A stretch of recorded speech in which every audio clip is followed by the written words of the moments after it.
পুণ্যতোয়া, গোয়াইন বিধৌত, শৈলমালা,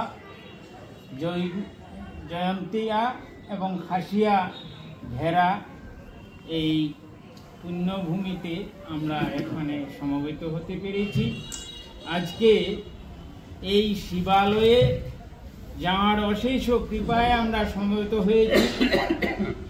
শত শত বৎসর ধরে আমাদের ভক্তি অর্চনায় পূজিত এই মহাদেবের রাতুল চরণে প্রপন্ন প্রণাম নিবেদন করি। আজকের এই ত্রিবার্ষিক সম্মেলনের সম্মানিত সভাপতি, সমবেত বিভিন্ন পর্যায়ের নেতৃবৃন্দ, উপজেলা, জেলা ঐক্য পরিষদের নেতৃবৃন্দ, পূজা পরিষদের নেতৃবৃন্দ, ইউনিয়ন পর্যায়ের নেতৃবৃন্দ, সকলকে বিনম্র শ্রদ্ধা। আমরা এতক্ষণ যাবৎ 20 জন আলোচকের মূল্যবান কথা শুনেছি। সকলের কথাই সমৃদ্ধ হয়েছে এবং আপনারা আপনাদের কথা, আপনাদের ব্যথা বেদনার কথা, আপনাদের অন্তরের কথা, আপনাদের ঐক্যের আহ্বান, আপনাদের নিজেদের মধ্যে অনৈক্যের যে ব্যথা সেইগুলোও ব্যক্ত করেছেন। আমাদের এই কলিযুগের পাবনাবতার মহাপ্রভু শ্রী চৈতন্যকে আমরা স্বীকার করি। আমরা সকলে, অন্তত শ্রীহট্টবাসী যারা আছি, সকলেই আমরা স্বীকার করি এই কথাটি যে আমরা তার সন্তান।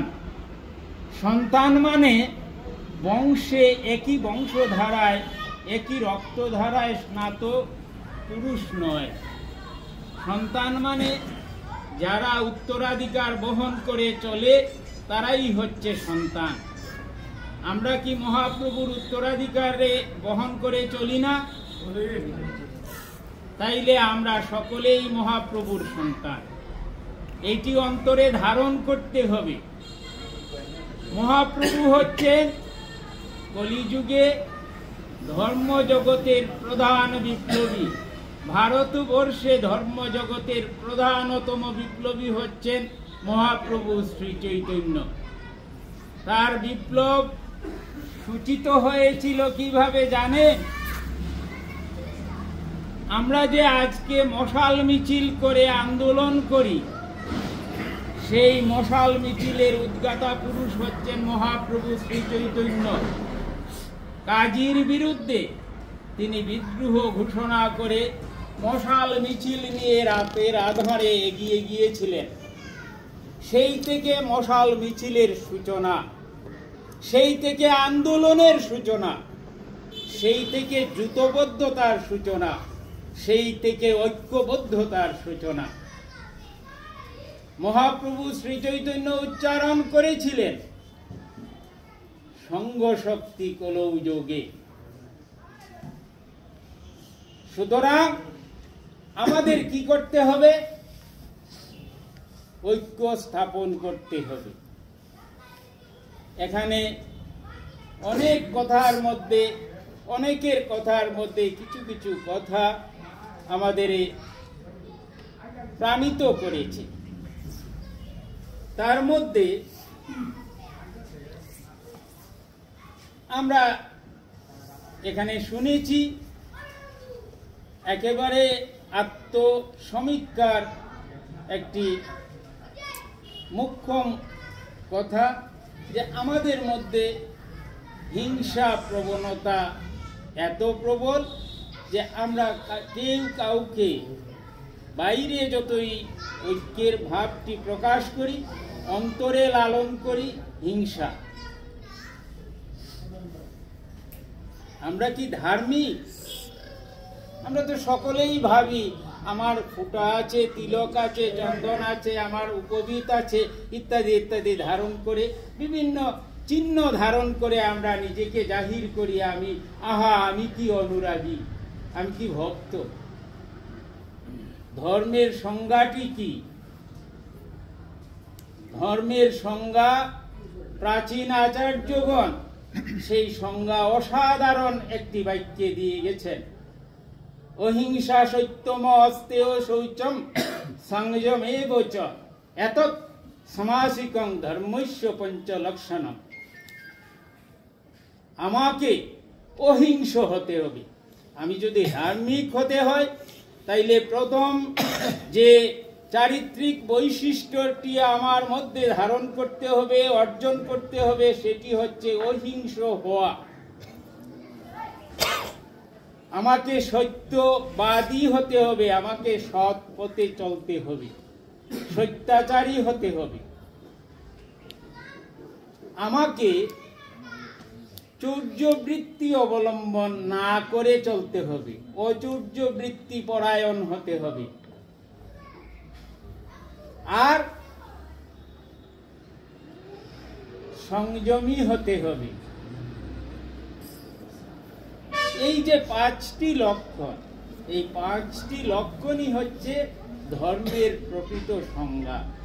এখানে কে মন্দিরে গেল, কে ভিন্ন ভিন্ন উপাসনালয়ে গিয়ে সে তার উপাসনা করলো, সেটি কোনো প্রধান বিবেচ্য বিষয় নয়।